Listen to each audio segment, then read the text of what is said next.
Thank you for coming to this workshop about poetry. This is just the beginner's guide to poetry.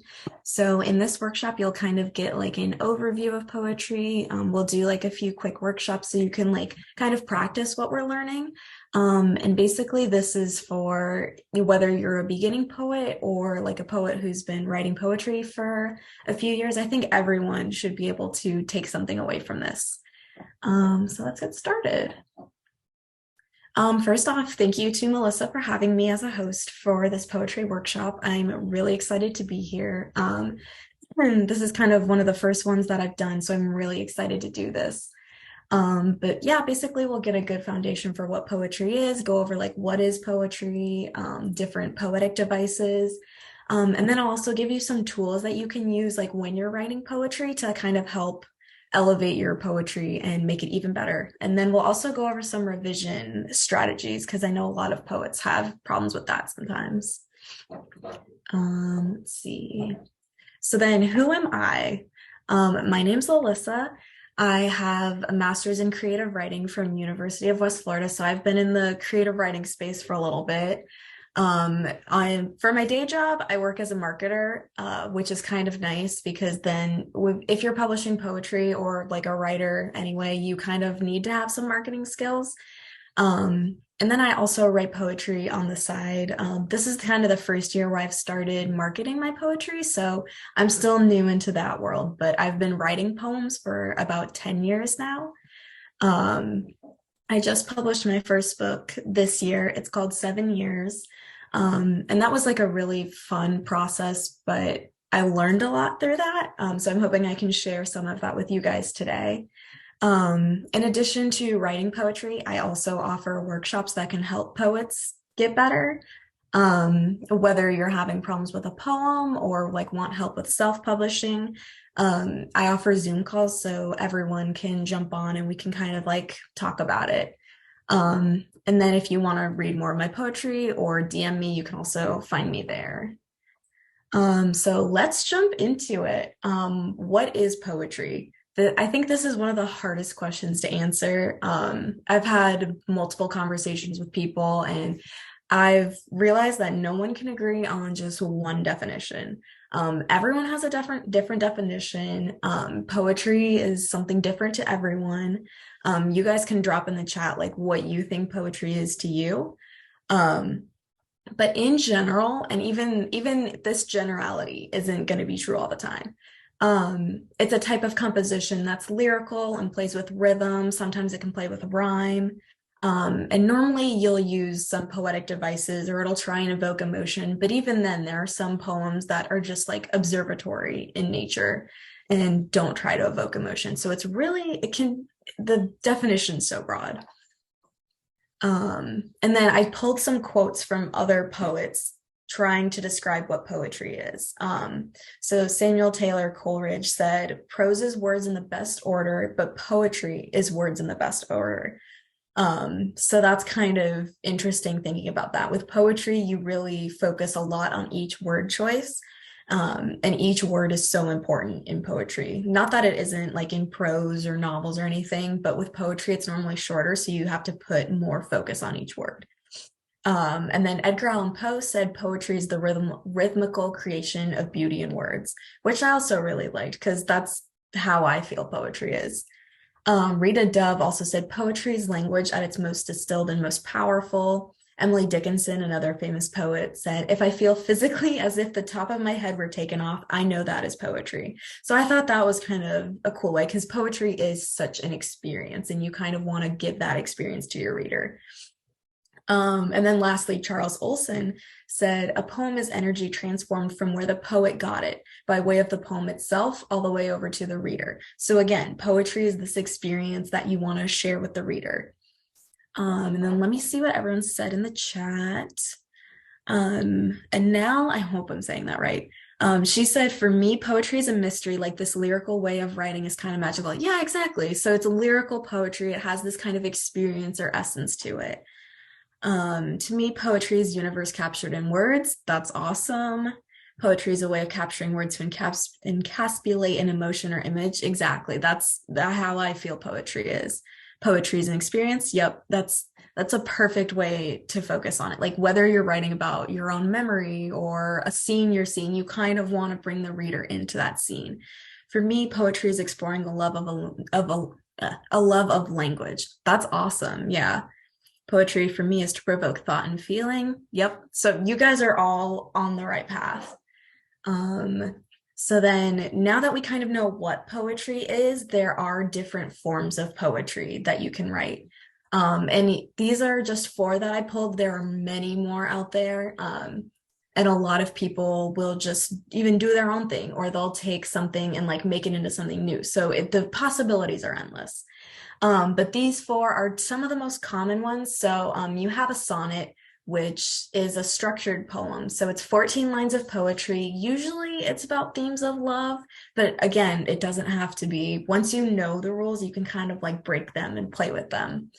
Um, Shakespeare was one of the most popular sonnet writers. So if you look up Shakespeare sonnets, you can find a lot of his poems, and most of them are about love, but they're 14 lines and they have internal rhyming. So you have two lines at the end that will rhyme, and then you just carry that scheme throughout. And then haiku is another popular one. It's a Japanese form of poetry. You guys are probably familiar with it. It normally has about 3 lines. So the first line will normally have 5 syllables, and then the second line will have 7 syllables, and then the third line will have 5 syllables. So this is kind of a way to, if you normally tend to write longer poetry, this would be a good exercise to do because it forces you to write shorter poems and figure out like how to convey a message in just like only a few syllables. So I recommend that. Blank verse is a poetry written with a certain meter, and it's called iambic pentameter, but it normally doesn't have to rhyme. I'd say blank verse probably isn't the most common now. I think with contemporary poetry, free verse is the most common. That's technically what I write. But free verse is poetry that doesn't have a consistent rhyme scheme or rhythm. So like if you think of Rupi Kaur, like popular spoken word poets today, they normally write free verse. But again, you can take any form that you want and kind of make it your own. Let's see. So then these are just some of the common poetry terms. Normally, whether regardless of like what type of poem you're writing, you're gonna want to incorporate some of the poetic devices that constitutes poetry. But again, you can choose not to use these, or you can find a way to like use these to your advantage and break the mold a little bit. So, but just for a foundation, simile and metaphor are two of the most common. They're both a direct comparison of two unlike things. So I put some examples here, but the main difference between a simile and a metaphor is that similes will normally use like or as to make the comparison. A metaphor will just make the direct comparison without saying like or as.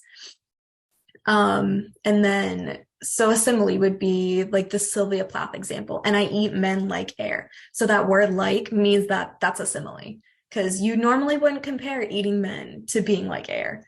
So that's where the direct comparison of two unlike things comes in. And then an example of a metaphor would be hope is the thing with feathers. So Emily Dickinson just makes the direct comparison. She doesn't say, she's like, oh, it's kind of like this. She's just like, nope, this is how it is. So that's kind of how you use those two. For imagery, imagery is a good way to make your poetry an experience for the reader. So it's language that will appeal to any of the 5 senses. So another cool prompt you could do to work with imagery is write a poem using all 5 senses. Like normally we don't really write about taste or smell. But that would be a cool way to kind of focus on that. And then I pulled one example from Robert Frost. He wrote, and I keep hearing from the cellar bin the rumbling sound. So he kind of used hearing and used like imagery to kind of bring you into that so you could kind of hear that. And then three more poetry term or devices that we have. Personification, this is giving human-like attributes to non-human things. So saying, for example, the tree danced in the wind. Normally a tree wouldn't dance because dancing is something like a person would do. So it's taking an inanimate object and using a verb that normally a human would do and making this come alive. So this is another great way to give your poetry an experience for the reader. And then rhymes are normally common in poetry. You don't have to rhyme though. I made this mistake when I was a young poet. I thought everything had to rhyme, and trying to make everything rhyme made it really awkward and clunky. So when you realize that not everything has to rhyme, it makes it a little bit easier. It is good though if you can make a natural rhyme though. But one example is he's a poet and he didn't know it. So that's kind of a way to make it rhyme. And then rhythm, this will normally be the beats, stresses, pauses, and accents in it. Like, shall I compare thee to a summer's day is like a really popular example of iambic pentameter, which is a certain number of syllables in one line. But you guys don't really have to worry about that unless you want to write sonnets and everything like that. If you're just writing free verse, you don't really have to worry about this. The rhythm will kind of come automatically because when we talk, we normally just have a regular rhythm. So this will translate in your poetry. And you can always read your poem out loud to yourself to see if it has a good rhythm to it. And then one thing to think about when you're writing poems and using all of these poetic devices is this poetic triangle. So the triangle is made up of three things. It's the content of your poem, the form of your poem, and the sound of your poem.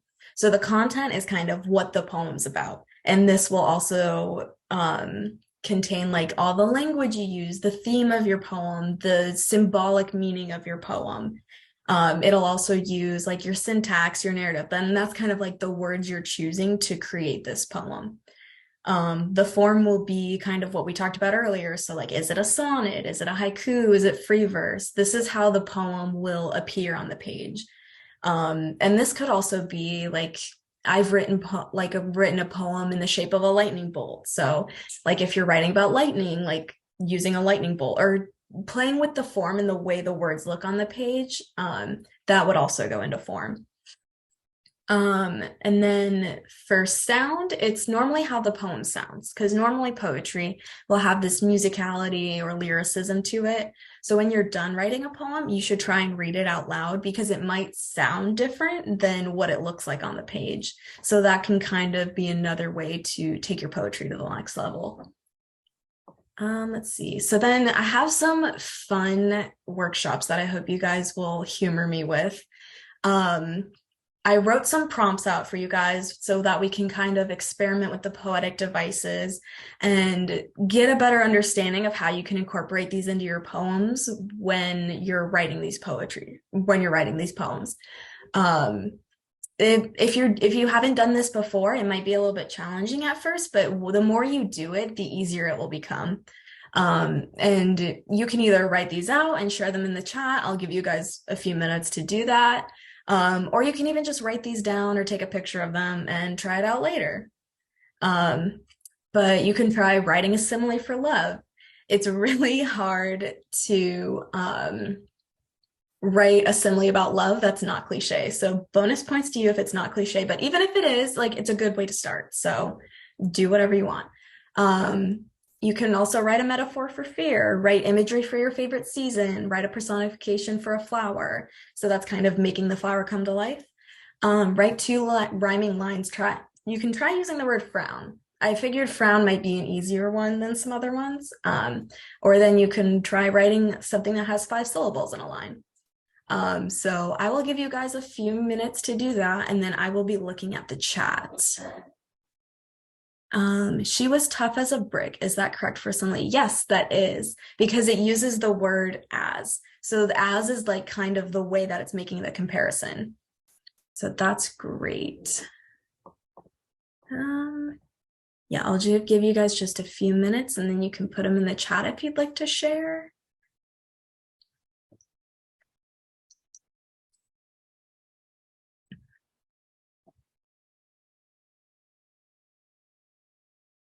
Love as an ocean. That's awesome. That's a really good simile. And then you could even make that even stronger. So think love as an ocean. Like, why is it like an ocean? You can kind of use the ocean as like your springboard and then jump off into that. So you could be like, oh, loving me is like waves or crashing on the beach. Like you could go so far with that. That would be a great start to a poem. Elizabeth says the heart opens during the beginning of a relationship, like the way a bird flies for the first few times. I love that. That's so cool. So that's a really good simile because it has the word like. And that would also be a great start to a poem. You could use the flying away from, or the bird flying as like a whole theme for your poem. Love is like wine, matures with time. I love that. That's a good simile. For the wound of loneliness, love is like antiseptic. That's also a great simile. You guys are killing this.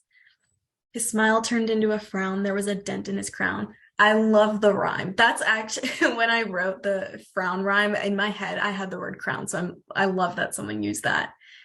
She loved him as the sun loved the moon. Yeah, that definitely works. That's also a good simile because it has the word as in it. And that would also be like a cool poem to write. You guys are all like beginning writing poems. Okay, I'll give it just one more minute and then I'll answer some of the questions in the chat really quick, or the Q&A. But there will also be time for questions at the end of this. So if you want your questions answered, just throw them in the Q&A box. One of them is, what makes a poem good? Why do some poets stand out from others? That's a really good question. It's really hard to say what makes a poem good because like we talked about, it's so hard to create a good definition for it and figure out, poetry is something different to everyone. Like one poet might like something and then another poet might hate it. Like, for Rupi Kaur, like I think her poems are popular because a lot of people can relate to them. She knows how to write relatable poetry that everyone can kind of experience and enjoy.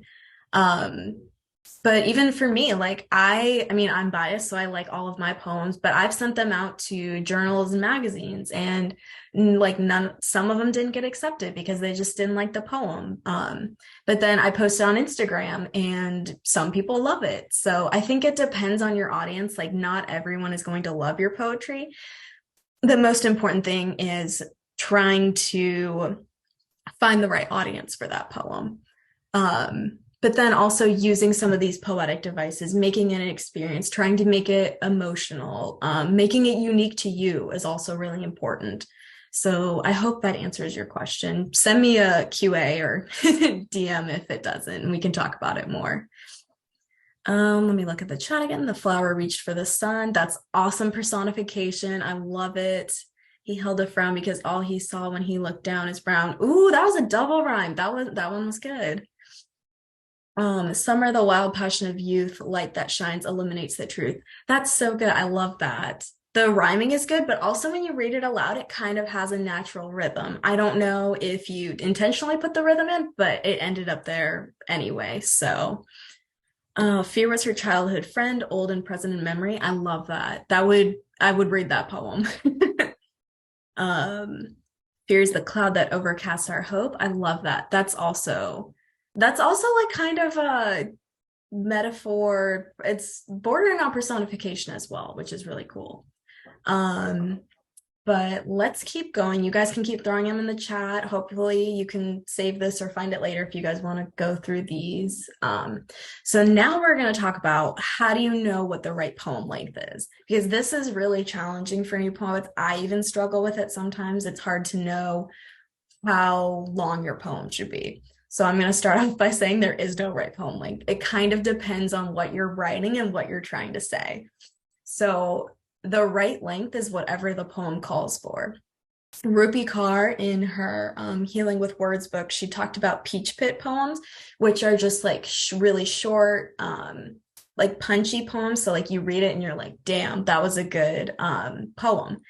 But she also has some longer poems, which go more into feelings or like more into depth about her topic. So It really depends on what you're writing. Like if you're writing something short and quick and you just want to like write one simile and let that be the poem, then it would be a shorter poem. If you find that you're writing a lot of like fluff that doesn't really add anything to the poem, you might want to try cutting it down a little bit and making it a shorter poem. Um, but I would recommend like writing everything out at first. Like don't edit as you're writing. I'm really bad at that, and I've probably like ruined a lot of good poems for that. But just like free write or write out the entire poem and then let it sit for a little bit and then go back to it and then look at it and think, oh, well, maybe I really don't need this line and it could be a little bit shorter, or maybe something doesn't make sense. You need to add a little bit more to it. It really depends on the poem. Um, and then these are some questions that you can think about to kind of help you figure out like what the right length is. What is the poem trying to do? Like, are you trying to just give the reader a quick short experience that will leave their mind blown afterwards? I think Rupi Kaur called it a metaphorical bullet, which I love. That's such a good way of phrasing it. But then do you want your narrative to tell a story? Like if you're telling a long story, you might need a longer poem because it'll be harder to do that in just a few lines. You can also think about like, are you conveying some heavy emotion or experience? Sometimes that works as a longer poem. Do you want it to have a punch at the end? And normally for those, like I like shorter poems for that. And then again, you just want to go through your story and see if you can tell it in as few words as possible, because in poetry, every word matters. Um, if you're reading like a 50,000 word novel, you're not going to scrutinize every single word. But if you're reading a really short poem, then you're going to look at every word. So poets need to have like good attention to detail with that. And then we'll just do another quick writing exercise. Try writing a poem in just like 6 words. You can go up to 10 because I know 6 can be a little bit hard. But this is one inspiration that I really like because it tells such a big story in just 6 words. So this is a good example that you don't need a long poem to share your work. So it says, for sale, baby shoes never worn. So there's not a lot of detail in it, but you can kind of like guess a story or come up with one in your head. And it kind of is more punchier than maybe a long story would have been. So you guys can throw them in the chat again, or like just save it for later. I'll give you guys just a few minutes. But try writing like a story in just a few words. It doesn't have to be 6. If it's a little over, that's fine. Let's see. She was there, then she was gone. That's 7 words, but that's still good. And there's so much of a bigger story there, but it also works because it leaves the reader like having some good questions, like what happened? And then you can also relate to it because it's there's not as many details or specifics. So that's kind of where Rupi Kaur comes in, where you can just jump in, and I could relate to that poem. Anyone could relate to that poem, which is cool. Mankind is kind, mankind is cruel. I love that. That's a good one too. The greatest secrets burn in the night. I love that. I would want to read more from that just because I'm interested in it, but that's a good one. You guys are killing this. This is awesome. Let me see. Some poems are short and some parts. Yep. Right. As spectacular as the sky, you and I, but also transient. Oh, unjust God, why? I love that. I also love the rhyming in that. That's really good. You guys are already great poets anyway.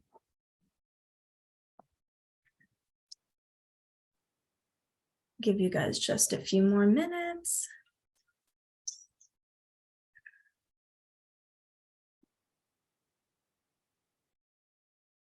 I know that for me, this is one of the harder workshops to do because I tend to write really long poems and then I have to go back and make them shorter.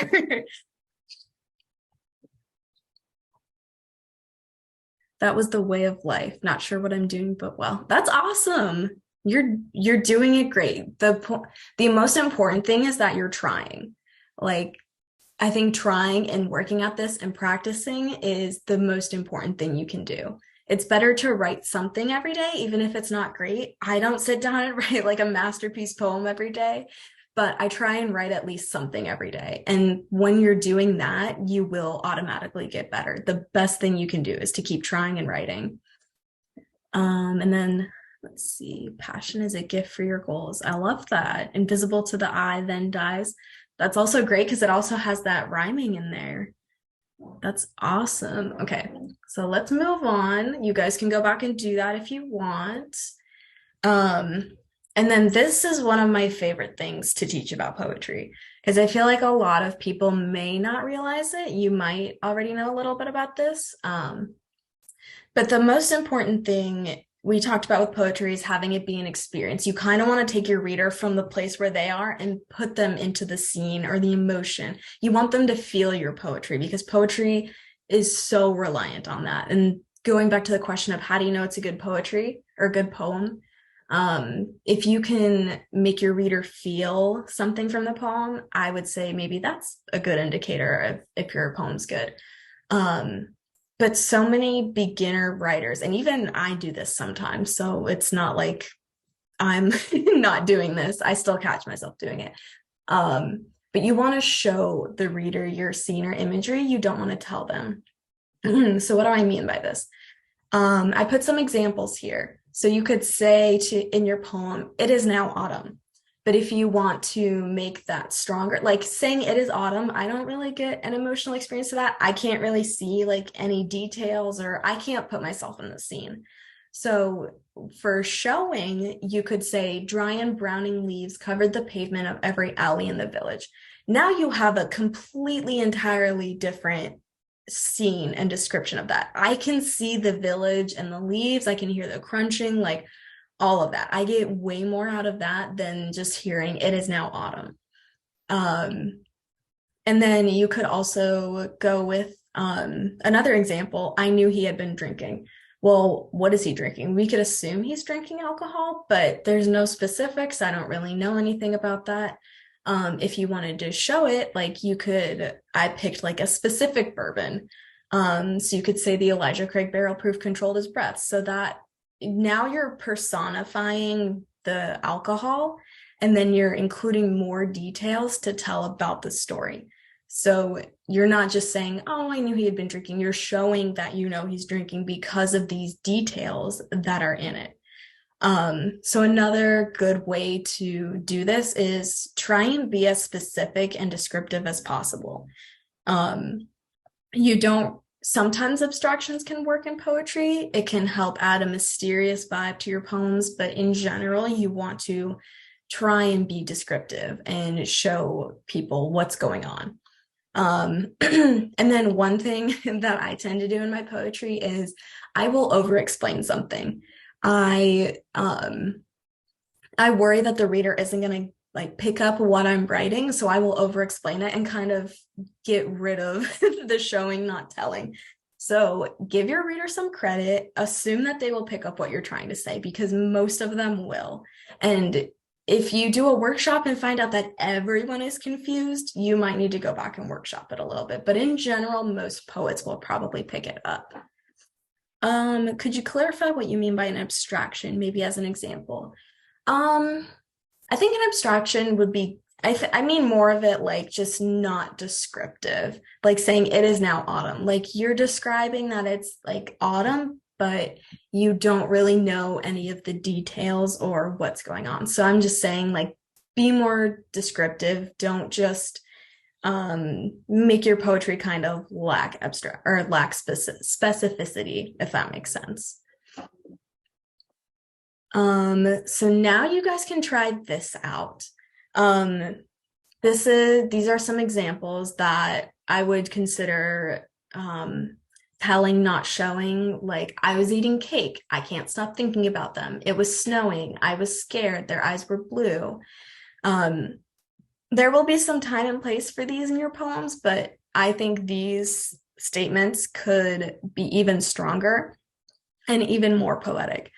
For example, like if I said I was eating cake, you could say something like, the chocolate taste or the chocolate cake tasted delicious or something like that. So again, you guys can take a picture of this, or you can try doing some and put them in the chat and we can work on it together. Because I feel like if you're not used to this, this can be something new and kind of tricky to work on.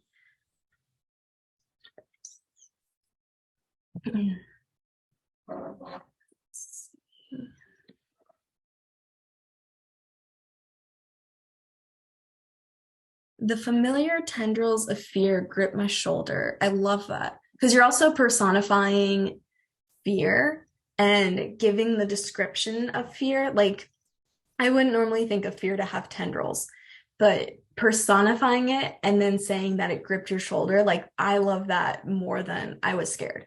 Like, I can definitely get into that. And I feel like that line in your poem would make it even stronger. The butter of the frosting melting on my tongue. I love that because I can, when I read that, I know what that tastes like and I can kind of like taste in my mouth. So, you take that experience and put your reader into it, which is great. The icing was melting in my mouth and the sweet taste was like a cloud. That's awesome because not only are you showing the reader and like putting them in that experience, but you're also using the similes that we talked about before and incorporating them into your poem. So you're seeing how all of this is coming together to make great poems. Let's see. The snow falls quickly out of the clouds and whitens the ground while I lay here on my couch with a good book, a cup of tea, and a warm blanket. I love that. Also, I want to be in that scenario. That sounds awesome. And I also like how you're talking about the snow falling out of the clouds. So you're also kind of using personification. And I can see it whitening the ground. So you're not just saying it was snowing. Like, I have the whole scene and description, and I love it. There is also a near rhyme. Thank you, Mark. That's awesome. And that rhyme is technically called internal rhyme. So it's not an exact rhyme. It's not like cloud and crowd, but you both have the OU sound in mouth and cloud. So it's kind of an internal rhyme. So you can also use that in your poetry. It doesn't have to be an exact rhyme. So thank you, Mark, for pointing that out. The white coat was getting thicker, covering the green of the tree. That's awesome. I love that. I can definitely see that. One thing I would suggest is, what kind of tree is it? Like, is it an evergreen tree? Even using like that detail could help put the reader even more specifically into a certain place. Saying hello to him felt like standing in a beach all set for surfing. I love that. And that's also a good use of line breaks, and that kind of looks like a poem too. So that's also a good use of that. Usually his eyes were warm like the sky. Today they were icy like a frozen lake. Ooh, I love that. I want to know more about that. And I love the similes in that. There's actually two of them, but I also really like the details in that. One thing I would suggest is warm like the sky. What color sky? Because is it like sunset sky, sunrise sky, like rainy day? Even using details like that, you could just go even more into that and add more details. My teeth chattered and my heart raced as I saw the man's shadow behind me. That scared me. Like, I don't want to be in that situation, but I got scared. Like, you gave me an emotional reaction to that. I got more of a reaction to that than just saying I was scared. So you guys know how to do this. This is great. Thank you for igniting my imagination. I was a little dry tight. You're welcome. One thing I will say about inspiration is a lot of people expect to just have inspiration every day. Sometimes you'll like the poem will just come to you and you just have to write it out. That's awesome. I love when that happens. It makes it really easy, but that's not going to happen every day. And sometimes it may even be months for that to happen. So the best way I've found to do that is putting yourself in positions to where you can get that inspiration. It's like going to a workshop, like reading other poets' work. Like, even when you're not inspired, just sit down and write. Just journal or free write. Like, you might find that while you're writing, you're getting some of the stuff, like your thoughts out, and then you can put yourself in a position where you can get inspiration. But I'm also getting ahead of myself. So you guys did great. This is awesome. You can keep working on this. You can even go back to your old poems, figure out like if you have some of these, and then try and figure out ways that you can make it even stronger. So now this leads into the editing process. So that was one way that you guys can go back and edit your poems. Um, but I will say that for most poets, myself included, when you first write the poem down, it's probably not done. Like you have a good starting point, but in general, you'll probably have to go back to it and do a little bit of revision. I recommend putting the poems away for a little bit. It's hard to come back to your poem because you're so attached to it. And it can cloud your judgment and make it hard to see the poem in a new light so that you can actually edit it. So put it away for a little bit. This time will be different for everyone. Sometimes I put my poems away for months before I look at them. And then I can go back and actually see, like, okay, this maybe was not as good. I can change this. I'm not as attached to it. So it's a little bit easier to go in there.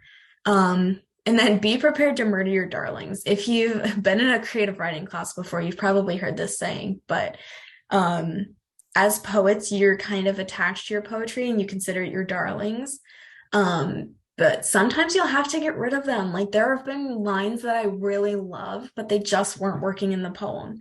So I had to take it out and I was really upset about it, but it made the poem better. So you just have to be prepared to do that. And that doesn't mean that line can't work in another poem. Like maybe it just doesn't work in that poem. So you have to be prepared to kind of take it out and just make the poem the best it can be. And then you can ask other people for criticism or attend workshops. I know on Instagram, there's such a supportive poetry community that everyone's kind of willing to help everyone. I know in my city, there are poetry workshops that I've attended.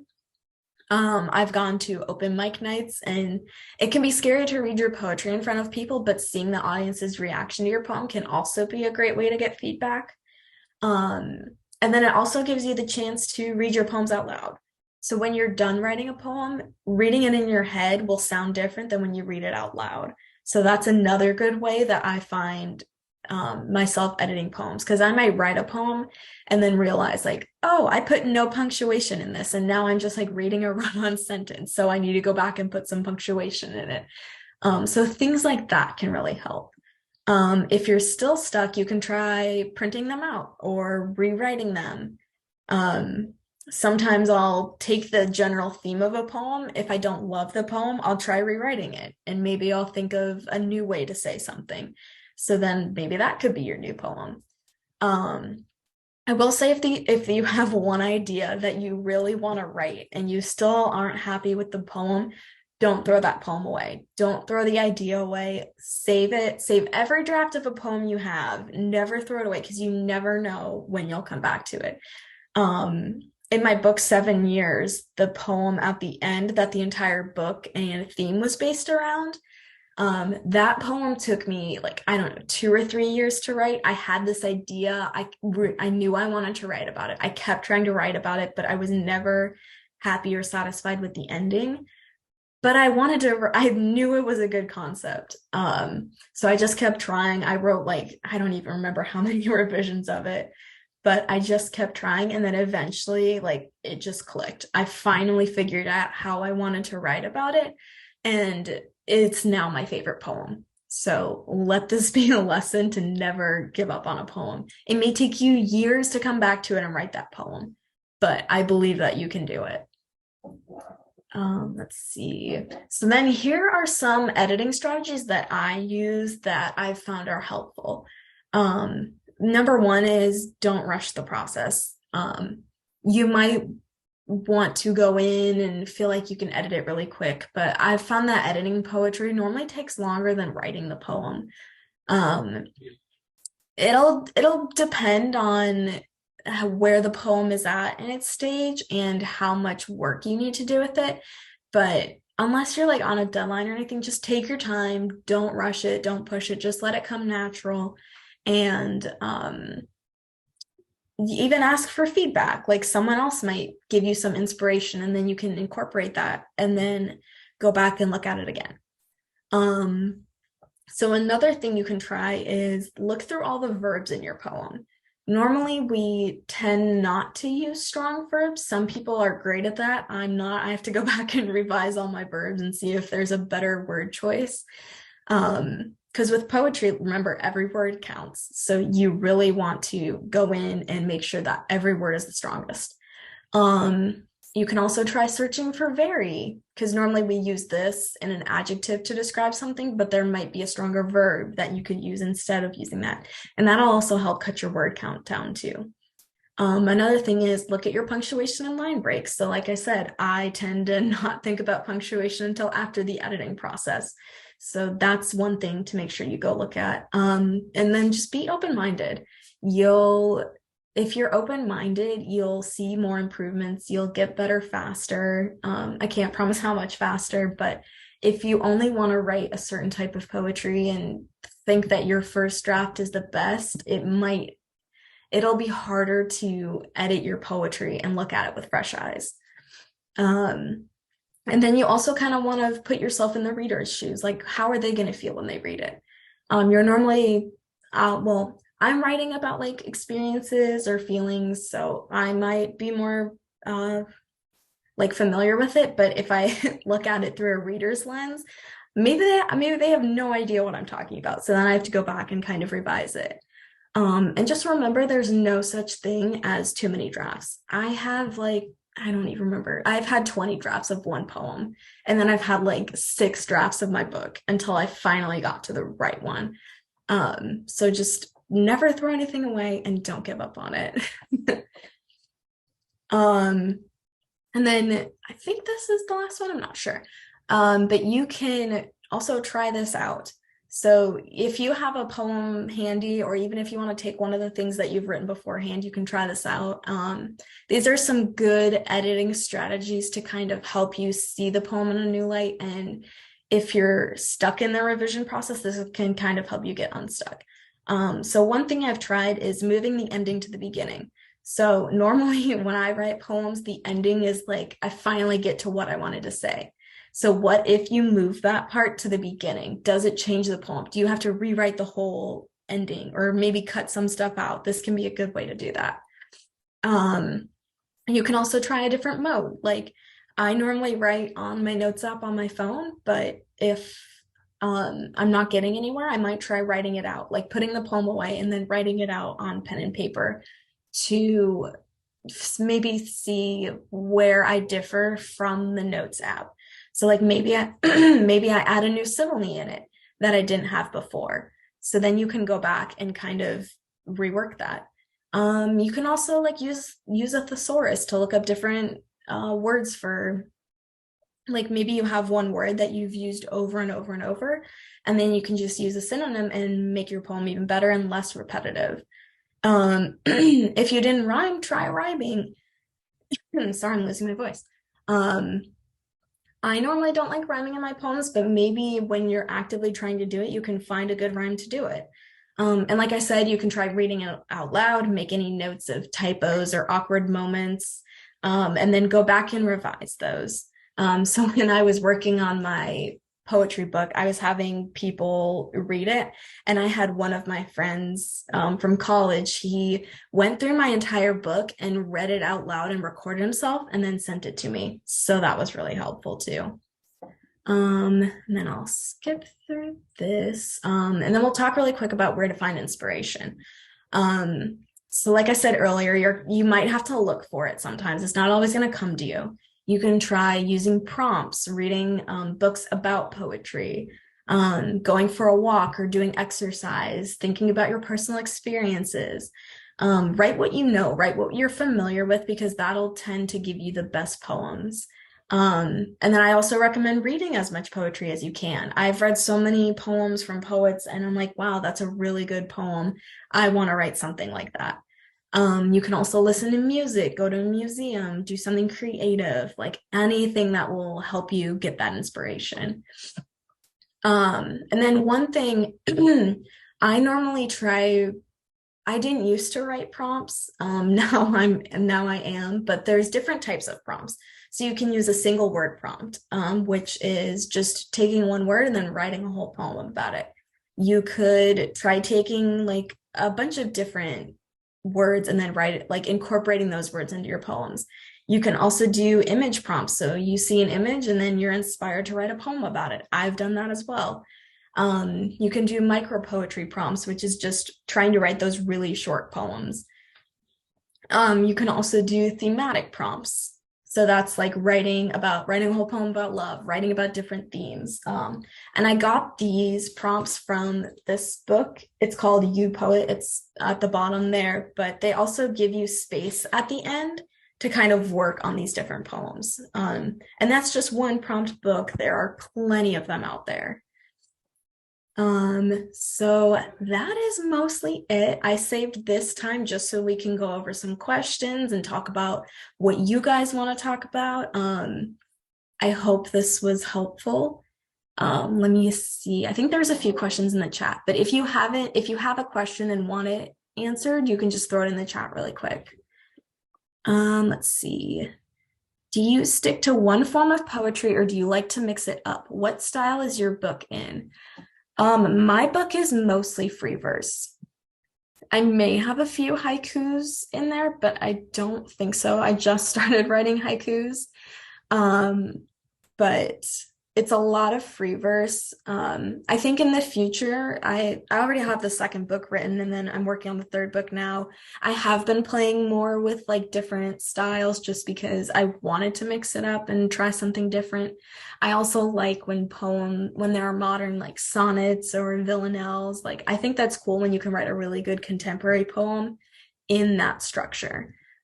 So I will be experimenting with different ones in the future. And even if it's not like a good enough poem to put in a book or something, it's still a good exercise to do just to try it out and try something new because you may end up loving haikus. And I know there are some poets on Instagram that publish just books of haikus. I think I bought one of them last week. So you can definitely do it. Let's see. What got you into poetry? Oh, that's a good question. I started writing, like I said, 10 years ago. And basically, I was just going through like a hard period of life. I didn't know how to cope with what was going on. I had so many emotions and thoughts and feelings, and I just didn't know what to do with them. I started just putting them down on paper and working through them. And poetry for me is a great healing method. I wrote my first book of poetry is about heartbreak and healing. So I kind of wrote those poems to recover from a heartbreak and then kind of heal through that. So I still use poetry as a way to like journal or like work through difficult feelings. And the great thing about poetry is that I can write it and heal from it, but then I can share it and other people can relate to it and also like use it to heal. So that's the one thing I love about poetry. Let's see. Okay. Mark said, how do you select which poems to read at an open mic? I have my first one coming up soon. That's so exciting. First off, you're gonna be nervous, but you're gonna love it. I don't know about your community, but mine is super supportive and open. So you'll be nervous, but it'll be great.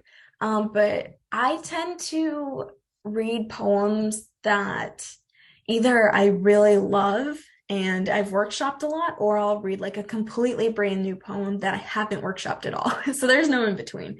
But if I read a new poem, I basically want to get feedback. I want to see how the audience reacts to it. Like if I have a punch in a poem, I want to see if they react to that. And if they don't, then maybe I need to go back and revise it.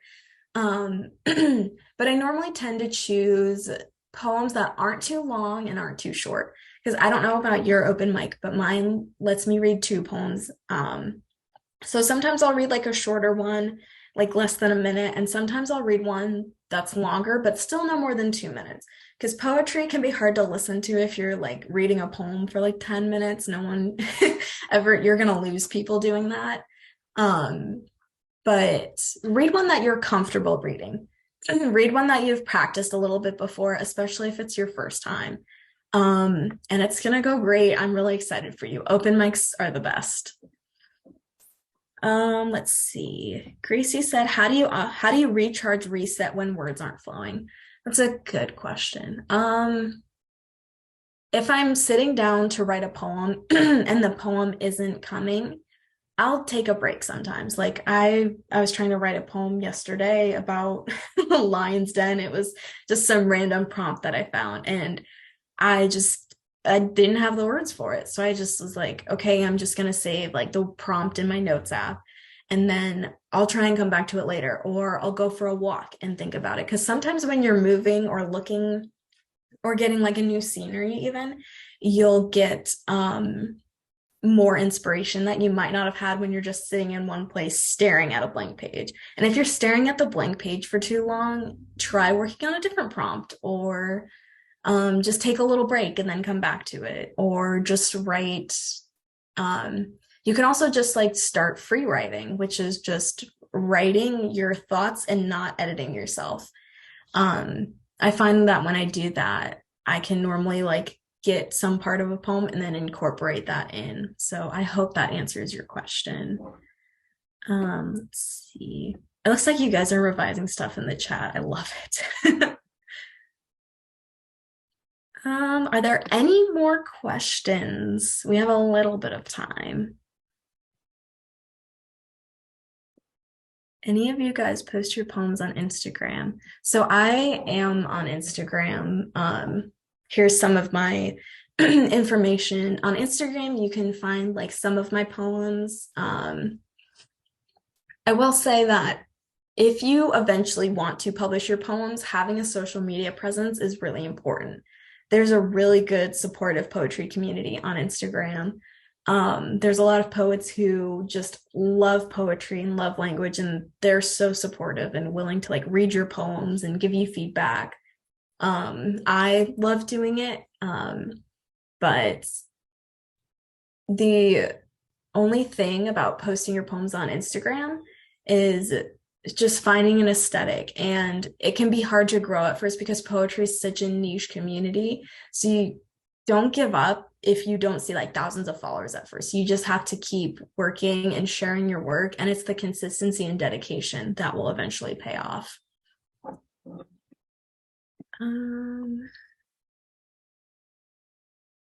Mark, you should be allowed to post the link, I think. So I don't really share on Insta. That's awesome. See, there's even such a supportive poetry community in this chat. I love it.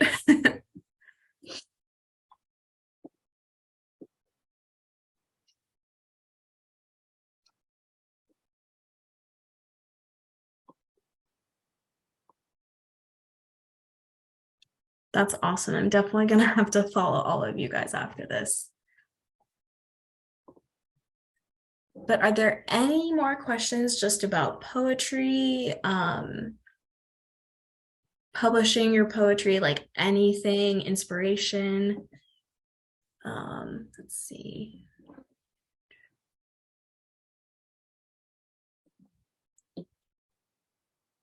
Do you have any marketing tips for marketing poetry?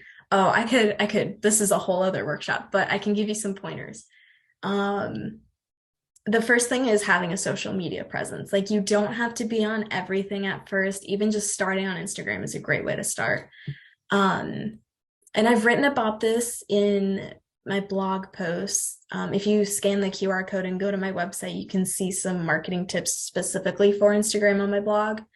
But yeah, starting out on Instagram, and the most important thing I've done is just building a community, supporting other poets, and then they'll support you. Like when you connect to poets and relate to them, they're more willing to support you. And it's also just a great networking opportunity. Like I've found so many good poets on Instagram that are self-published, and then they may not be in a bookstore, but because I connected with them on social media, I found like such a great poet and talented. So yeah, being on social media, just I think that's the best way to do it. Just sharing your work on social media. There's little different marketing tips in within social media, but I think getting on social media is a great way to start. Let's see. How do you improve writing with all the different rules that poetry have? I mean, there's many rules. Do you think we have to follow some of them more? No, I don't think you have to follow all of the rules. So the great thing about poetry is that there are these rules, but once you know them and understand them, you can kind of use them and break them. So poetry is great because there are so many different things you can do with it. And just because you write free verse compared to people who write sonnets doesn't mean your poem's any less. It can still be a great poem, even if it doesn't have that form. Using like the poetic devices like the simile metaphor, you don't have to use those, but those can be a great way to make your poem even stronger. So the rules are kind of there to help you think of them as like tools in your toolbox. You're not going to use every tool to build a house, but you might find that like the hammer works for that part of the house, or maybe you need a wrench or something. So it really depends. Just having all of these tools in your toolkit can really help you in the future and know like kind of what each poem needs. So I hope that helps a little bit. Um, yeah, I'm gonna have to follow all of you guys after this. I'm really excited to read all your poems. I always found poetry intimidating because of the rules, but it's actually super fun to do. Exactly. Um, I got into poetry and started writing free verse because I loved how easy it was to get into. And I liked the different structures that you could play with and just break the rules. I think a lot of people think you have to like write these great epic poems that like we grew up reading in high school, but you really don't. Like it can be whatever you want it to be, which is the great thing about it. I love reading poetry, even though I don't write it. I love that we always need poetry readers. And there's a lot of good poetry out there right now. Like even finding on Instagram, there are so many talented poets, which is awesome. So it looks like we just have 2 more minutes. Thank you guys so much for coming to this. I hope you learned something or could take something away. If you ever need more poetry help, you can always DM me on Instagram. That's the platform I'm most active on. Um, you can also, if you scan the QR code, you can find my website. You can also contact me there if you don't have Instagram. I also offer poetry workshops to help other poets edit their poems. So like we could jump on a Zoom call and go through your poems and I could give you feedback. And we can also like, if you have a manuscript that you want to publish, you could send it to me and I can workshop through it. So yeah, this was great. Thank you guys so much for coming. This was awesome. How many transferable skills there are? Yeah, there's actually a lot. When you learn how to kind of use the language in poetry, it can really help you in novels as well. But awesome. Thank you guys so much for coming. This has been fantastic. I hope you could take something away from it. And I hope you guys like attend some of the other workshops too today, because there are a few more after this. And even if you're just focused on poetry, you could probably learn something else from those too. So definitely check those out. Oops. But yeah, I will end here. But thank you guys so much. There should be recordings. Melissa should be able to give you more information on that. Yep. They'll be shared on Monday the 21st. So you guys can check that out. But thank you. I hope you guys have a great rest of your day.